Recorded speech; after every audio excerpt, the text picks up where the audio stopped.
In sports, the scoreboard doesn't tell the full story, but Netflix does. Stories about dads who happen to be world-class quarterbacks and a battle for the heart, soul, and direction of the multi-billion-dollar business of F1. Whether you're a diehard fan or you're brand new, Netflix has the stories for every type of fan. You can watch these incredible sports stories like Quarterback, F1 Drive to Survive, Untold, and many more now on Netflix. Hello and welcome to a new podcast, The Paddock and the Pavilion with Stephen Wallace. In each show, Stephen will interview someone connected to the world of horse racing or cricket. Hello and welcome to The Paddock and the Pavilion. March is going to be a busy month for the podcast with regular extra weekly shows. On today's show, I caught up with Cheltenham Festival winning jockey Nick Scholfield about the season's highlight, which is due to get underway on Tuesday the 16th of March. Nick, who has ridden over 500 winners, went freelance in autumn 2017 after previously being the number 2 jockey at champion trainer Paul Nicholls' yard. Enjoy today's podcast. Hello, Nick. Welcome to the Paddock and the Pavilion. Hi, everyone. Thanks for having me on. Well, thanks for coming on the show.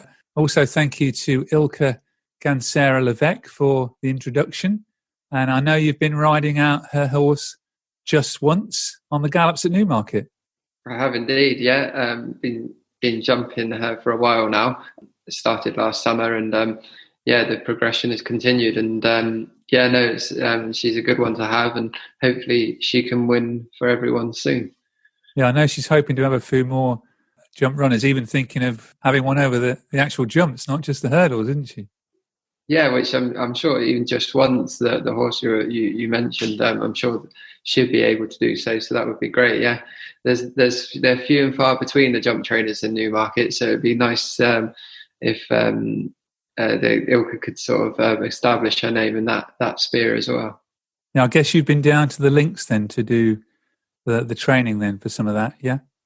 Yeah, tremendous facilities, second to none. They've got hurdles, fences, whatever you may need on your weather on grass. So, there's it's a great place to be, and there's a lot of things going on there.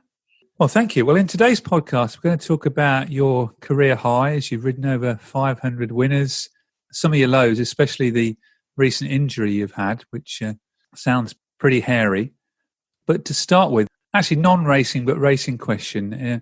It's the budget this week, and obviously when we had the first lockdown, it stopped you from racing. And as a freelancer, how did that affect you as a jockey financially? Well, it was a strange scenario to be in. I think I was riding at Taunton on the Tuesday, and then suddenly lockdown come on the Wednesday or Thursday, and it's something that nobody's been in, the situation before, and it was quite surreal. You heard reports coming that the virus was on its way, but I don't think anyone appreciated the consequences that would happen, and certainly I didn't. I didn't realise how long it would go on for and how long we'd stop racing. And to be honest, I didn't really know what to do at that time, because we were busy racing. We're going racing every day, riding out for lots of jump trainers, and there was things coming through that we wouldn't be racing for at least 3 months, and et cetera, et cetera. So a lot of the jump trainers gave their horses their summer breaks, which they usually do. And so a lot of the jump trainers just sort of had a sort of clear out, as it were, and let all the horses out in the field, and which left me obviously with no job, and I didn't really know what to do. And so obviously the flat trainers are up and running, and a few of my mates decided to go into flat yards, and just earn a bit of pocket money riding out. So I sort of followed suit, went to Newmarket, which I hadn't never done before, and I hadn't been to Newmarket other than the jockey racing school. And so it was a big experience. And thankfully, James Fanshawe gave me a job, and I sort of did 3-4 lots for him every morning. I think for 3 months, 4 months solid, and rode lots of work on lots of different gallops, and did a bit of jumping while we're there. And it was a great experience. Something I probably never have done if this didn't come about, this pandemic. And I'm fortunate that I was able to keep busy and keep the horses and keep out in the fresh air and keep safe, and do something while all of this was going on. Oh, sounds like it was a worthwhile experience, although obviously a bit worrying at the time when you couldn't suddenly ride at Aintree and Punchestown and places like that. Well, quite. We missed a lot, but considering what things were going on at the time, it was we're in a fortunate position. So, but it was a bit surreal. What happened, and I don't think anyone quite seen it coming. The routine, and that was, it was, I'm truly grateful to have done what I'd done and learned a lot while I was there. But talking about unfortunate incidents, you suffered a freak injury at Fontwell in November. Can you let listeners know what actually happened and the injuries you suffered? So I'd had a few rides the previous day at Fontwell. I think I had 6 rides on the day, and on my 3rd ride I won, and then the 4th ride I come in. I think I finished about 4th or 5th, and was just pulling up as you do on a normal day, and was undoing my breast cuff, and there was a loose horse running loose with no bridle on, and I didn't see it coming, and it's basically come side on to me and collided. And as the horse collided with my horse was sort of stuck in the middle of the shoulders. So fractured my tib and fib in 3 places. Very painful at the time. Got rushed off to a hospital near Brighton. Got stuck there, obviously, with the COVID. My mum was going to come up and see me, but they wouldn't let her in, and it was all a bit dramatic at the time. But thankfully, I got shipped off to a specialist in London, and he did a very good operation on me. But I think COVID was the longest time I've ever had off being a jockey, and that was 4 months, I think, from race to race, and then with this injury it's been another 3 months. So it's been a bit of a last year, or the whole of sort of from now year to year, I haven't actually had much racing. So it's been the longest time I've missed while I've been a jockey, and it's I've done a lot of things that I probably never have normally done, but it was quite a experience. Yeah, and what's it like as a jockey when you're not riding? Do you like to watch the racing on the telly, or do you want to try and get away from that? Yeah, I'm a bit of a racing geek. No, I do actually enjoy racing, enjoy horses, and I enjoy watching them, and enjoy the whole thing about racing. And even when you can't participate, I still like following the horses that you've been riding, or even if you haven't been riding them, I still enjoy the competitive nature and watching what other jockeys are doing, trainers and owners and breeding, and all, there's plenty of aspects within the sport that you can keep an eye on, and that generally does keep you busy. And yeah, so I kept on doing that, but it's one of them things that when you get in a routine of road riding every day, when you're not there doing it, it takes you out of your comfort zone. So I was probably out of my comfort zone for a lot of last year. Yeah, I can imagine. How long were you in hospital for? It was nearly 10 days, which just in a room, with nobody allowed in, no visitors or anything, which is understandable with what was going on. But it felt a long time, I can promise you. And it's the worst injury I've had. I've broken my femur before, and I've broken a lot of bones, but always sort of 6 to 8 weeks I was always back on a horse. But just the nature of this injury, it just wasn't healing quickly. And I had lots of supplements, did everything that I was asked, and I just pushed the boundaries whatever I could, but it just wasn't. I couldn't get back in the 6 to 8 weeks that I wanted. But I think, speaking to Ruby Walsh, she did a similar injury, and he took 3 or 4 months to come back from it. And it's just one of them things you have to give time to, and as frustrating as that is, and you sort of had to do it. But the great thing is now I'm back, and I feel as good as ever. So it's hopefully it would make me stronger in the long run. And presumably you went to Oaksey House as well. Yeah. So Peter O'Sullivan, Oaksey House, and the Injured Jockeys Fund are tremendous support on all the jockeys.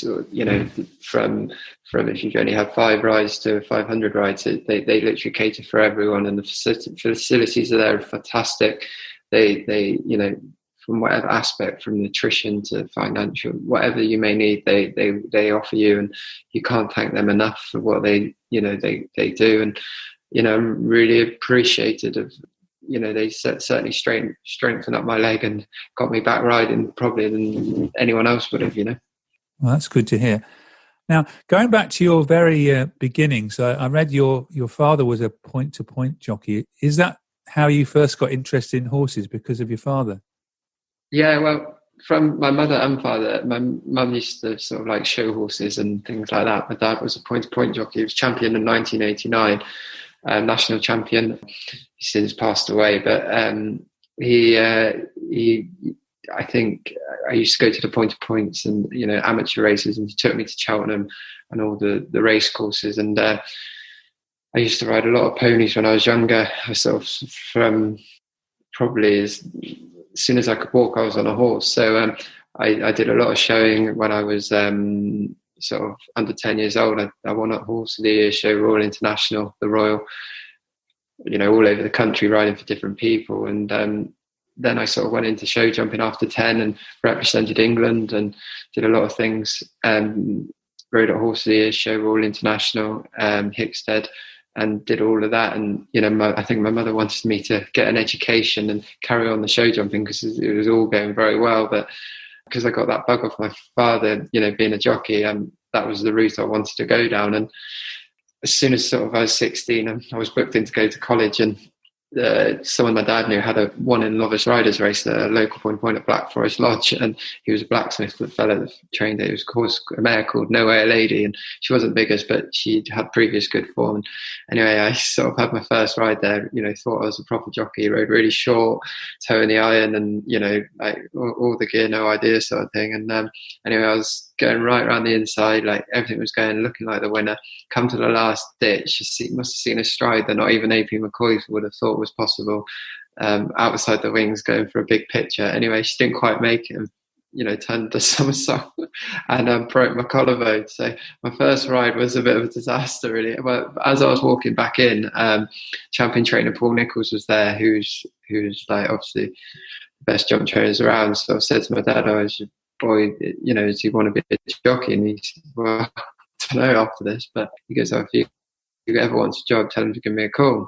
So anyway, obviously I had that on the table, and should I go to college? Should I go show jumping? Should I, you know, stick to what I'm doing? And thought there was different things that I could have done. And anyway, I decided after a lot of, you know, thought I would go to Paul Nicholls', you know, instead of going to college, which to my mum's disgrace, I'd imagine, wasn't probably the best thing. But packed my bags and 16, and went and stayed at Paul Nicholls', worked there full time for a number of years, and I was quite fortunate. He got me going really early, and I got me in with Richard Barber, who was champion point-to-point trainer at the time, since passed away, and he got me going, and his stable jockey sort of was retiring at the time, Rachel Green, and so I took over all the rides and was riding some real proper 1833 Alfie Shering and in maiden point-to-points for the likes of Paul Barber, and winning on them around Lark Hill and big tracks. And he made me champion novice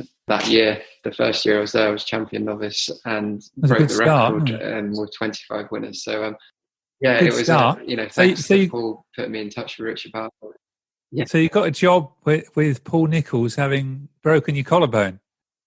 Yeah, pretty much. Yeah, but you know, Paul's, you know, I've always got on extremely well, and he, you know, forever grateful for the leg up he gave me. And you know, he was, you know, he worked us hard. Like when we went there, Harry Skelton was there, Ian Popham, Liam Hurd, Christian Williams, Sam Thomas. There was so many good people. I think there's a lot of trainers: Alistair Ralph, George Scott, Joe Hill. There was a lot of other, you know, people that have gone on and, you know, carried on what he's taught them. And he was a great mentor, and he'd call a spade, and he'd tell you when you messed up, or he'd tell you if you've done wrong. And, you know, it's always stood by you, and, you know, what he taught you and the leg up. He, you know, I think by the time I was 19, I'd won Grand National Gold Cup, you know, and all of the festivals, and there's not many trainers that can give you that at such a young age. No. If I can just go back, you rode your first winner on the 24th of, under rules, on the 24th of November 2006 on a horse called Loup de Moulin Mas in an amateurs race at Newbury. How many rides did you have before you rode your first winner, and what did it feel like to ride your first winner? I remember it clearly because I'd had point-to-point rides, but it's not quite the same as going on the track. And when you walk into the change rooms and you see AP McCoy, Mick Fitzgerald, Timmy Murphy, Barry Garrity, Ruby Walsh, when you're like 16 years old, it's very daunting because it's not just about riding in the race. It's like going into the change rooms with them, and like they were all my heroes growing up. But I think I was probably very nervous on that stage because you want to do well and you want to show what people you can do. And Newbury's a big track to have your first ride at, and thankfully it went on to win. I think Charlie Longston was Jamie Snowden was second on Castino 2 for Charlie Longston, and we got up to win. I probably didn't look my best, but I felt I gave it a good ride until the ride and the finish. But when I see myself on the replay, I felt I had to improve riding a finish because I thought everything went right till so. But say in 2008, or the spring of 2008, you rode a couple of Grade 3 winners, one of them in the Scottish Champion Hurdle. What do they do for your confidence? Yeah, you gradually get busier. People they were for different trainers, and like when you're young, you just want to ride everything and just win everything, and just you think everything's kind of easy. But if you fall, you sort of whatever you get on, it's like 100 to 1. It's the same now. It's just like a sportsman's mentality. You just like you think you can win, and especially when I started off, I think the first like Scottish Champion Hurdle was something like 100 to 1, but I wouldn't have like even probably known that at the time. And it's just like you just went and won, and you don't actually appreciate what you've won. You sort of like you look into the next day and you don't think, you almost expect it to happen at that young age. In the early part of the next decade, you were well established at Paul Nicholls, riding 50 or 60 winners a season. And two horses I wanted to talk to you about, which you had a lot of success on, Melodic Rendezvous and Irving. You won 8 races on the first one for Jeremy Scott and 5 on Irving for Paul Nicholls. How special were those two horses for you? Yeah, they both gave me Grade 1 winners. So any horse that gives you those sort of calibre of winners lifts your profile, lifts your, to that Grade 1 level. And they were both proper decent 2-mile hurdlers. And 2-mile hurdlers at full pace. There was I still stick by it now. When Irving was on song and he was sound, there was no horse that could sort of catch him. And unfortunately, he was plagued with injury. And I don't think you ever seen the best of him, but when he was on his day, he was exceptional. And Melodic Rendezvous used to make when it was really muddy, no horse could stick with him in the mud, and he just relished it. And he, horses like that, they don't come around. And I was very fortunate that they were very close together, and they actually started clashing a bit when I had to pick between the two, which was impossible at times, but because they've both been so good to me. Melodic Rendezvous gave me my first Grade 1 winner in the Tolworth, and Irving won the Fighting Fifth at Newcastle. And they were both, tremendous animals in their own rights, but to look totally different as well at the same time. You decided to move from Paul's in October 2017 to go freelance. You've spoke very highly about Paul. Why did you make that decision, and were you sad to leave? No, it was there's a number of things. My last that season, I ran a Grade 1 on San Benedito at Aintree, but I was riding a lot for other people at the time, and when you're playing second fiddle or third fiddle at Ditchit, you're waiting to where the other jockeys go, and you're missing out on other opportunities. So and you just got to do what you think's right at the time, and picked up a lot of other trainers on the back of it. And there's still continue. Paul still texts me now. We still get on very, very well, and I'm sure I would always pop in there if ever I could. And what are the different challenges of riding freelance? More driving. Yeah, I put down here more mileage. So it's at least the roads are better these days than they were. Yeah, no, because I suppose you got to understand what different people like from their horses. Every trainer is different, and every trainer likes their horses ridden in a different way. And I sort of knew what Paul liked, and But there's still trainers that I continue to ride for since I've been starting. Jeremy Scott, as you mentioned earlier, trained Melodic Rendezvous. I think I've rode over 100 winners for him now. And I think you get an understanding with the trainer, what they want and what we can achieve for each other. And you sort of got to work out, try and build up a partnership with the trainer. So you're both on the same wavelength, what you want to happen, really, to get the best out of the horses. Well, one race you no doubt would like to win, and you nearly won in 2013 with T for 3 when you came third, is the Grand National. I watched the race myself earlier today, and you jumped the last sort of joint leader. Or actually, I think you were the leader as you jumped the last. How big a thrill was that? And did you at any stage think you were going to win the race? Throughout, it's a 4 miles 3, and that was back when the fences were, had the proper, they weren't quite as safety as what they are now. And he jumped from fence to fence, and like the whole way around, I promise you, I had the best time ever. Like he was foot perfect. When I asked him for a big one, he'd come up, or vice versa. He was absolutely exceptional that day, and he truly deserved to win, because I just felt like he jumped, everything went right, but just a better handicapped horse on the day probably come and did him late on, and you didn't quite see out the distance.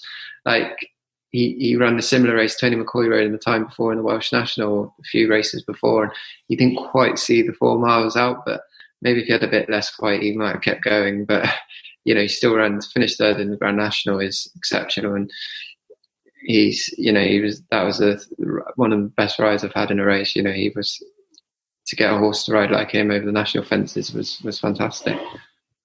And have you got any potential rides lined up for this year's race? Hopefully, but you never quite know. I've been off for so long, so obviously other jockeys have won on them, but if I can stay fit in one piece and get a few winners under my belt now, hopefully the opportunity will arise. So we'll hope for the best. Well, there's no Tiger Roll now. It's not going to run, is it? So no, wait to come out, yeah. And the other thing that's coming up fairly soon is the festival at Cheltenham. You must be looking forward to that. Again, have you got some potential rides there? Yeah, hopefully.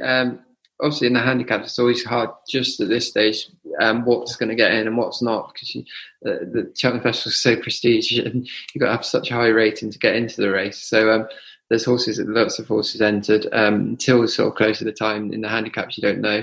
Sky Pirate in the graded race, he's a definite. Papa Tango Charlie might go, I think. And Jeremy Scott has a couple. So there's bits and bobs there, and cross-country race with a bit of luck. But there's bits and bobs there that we might get. So both my winners that I've had before, I didn't sort of know I was riding them till the week before. So I'm not complaining just yet. No, so you expect to ride Sky Pirate, because obviously when you've been injured, it's been racing, but you're going to get back on that one, yeah. Yeah, I have an association with the owner, so that's quite nice, and he's really supportive. And he ran a nice race at Warwick, slightly disappointing, but we're hoping that this better ground will rejuvenate him. And I think he comes to himself in the spring, bit of sun on his back. I'm sure he'll improve a lot. So will he be running in the Arkle? I'm not sure. He might go up in trip, so there's plenty of options. He's also in over hurdles. Basically, he's entered in lots of races, and he's going to make a decision near the time on what the weather does and what the other races are looking like. And you said you've won a couple of races at the festival. How special is that to win at the festival?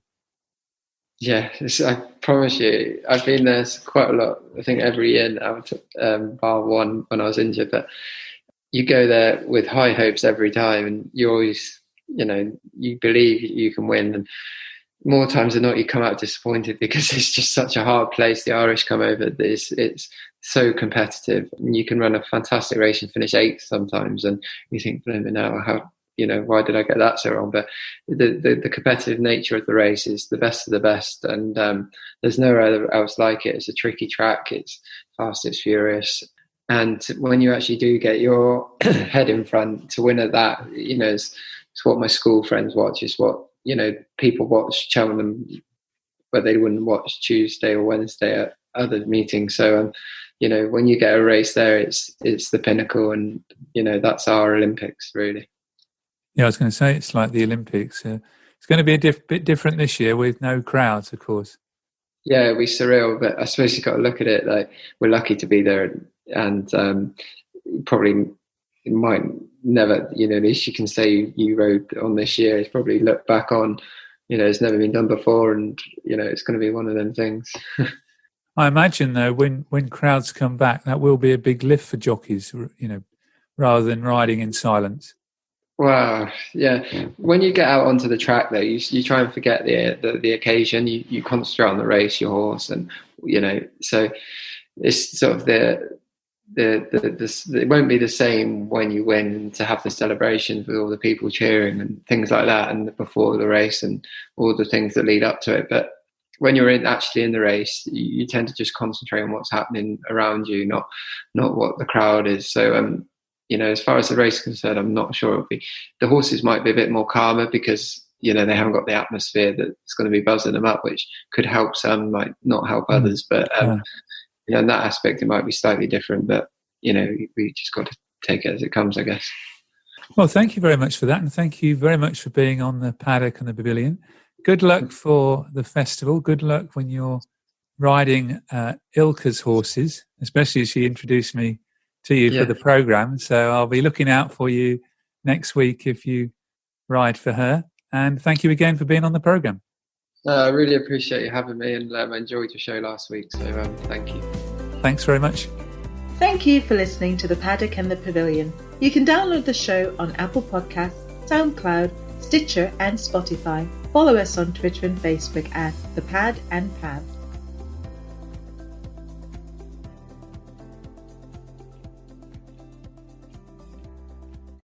Sports Social Podcast Network. Diwali, the Festival of Lights, is a vibrant and colorful celebration that marks the victory of light over darkness and good over evil. We invite you to celebrate Diwali with a drive through 2.5 miles of sparkling lights at the Bull Run Festival of Lights in Centerville, Virginia. The Bull Run Festival of Lights is open November 10th through January 7th. Save time and money by purchasing a ticket online at bullrunfestivaloflights.com. That's bullrunfestivaloflights.com.